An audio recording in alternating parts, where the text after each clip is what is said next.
avec les mécanos, on vient de deux mondes qui sont opposés. On n'a pas le même référentiel. On ne se comprend pas. Et surtout pour quelque chose qui allait être le cœur de métier de ma boîte, je m'étais rendu compte que littéralement les gars ils me prenaient pour un con. Les gars ils avaient en face un rigolo.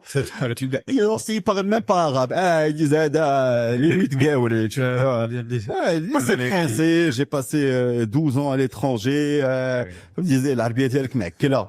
Tu vois donc je me suis rendu compte les gars ils me prenaient pour un rigolo et sauf que j'avais besoin d'eux parce que c'est eux qui allaient gérer le quotidien, enfin qui allaient opérer. Je devais avoir de la crédibilité, de la légitimité. De la crédibilité. Donc là, step back. Je me dis, en fait, je me suis trompé. C'est pas comme ça qu'il faut aborder le sujet. Déjà, c'est pas dans un Starbucks. C'est pas avec un costume et une chemise que les gars ils vont te comprendre.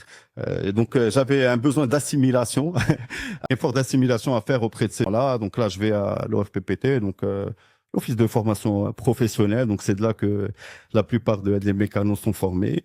Je prends un prof en mécanique électronique embarquée, je prends un prof en carrosserie et je leur dis je veux que ça le harfa.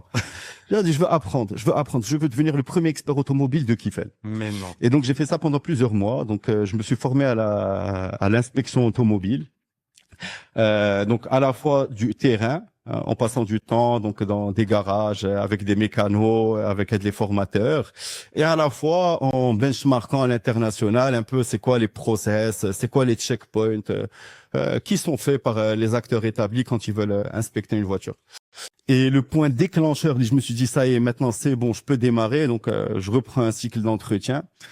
À un moment, donc pendant l'entretien, donc je pose des questions, donc Ada, et là il y a un des mécanos qui appelle un de ses copains avec moi à côté et il lui dit خويا راه معنا واحد حرايفي وتناقشنا على واحد الموضوع. Et je me suis dit en fait c'est que le gars il a dit que c'est un حرايفي, donc il reconnaît mon expertise et ma légitimité. Là, tu sais dire que le mec,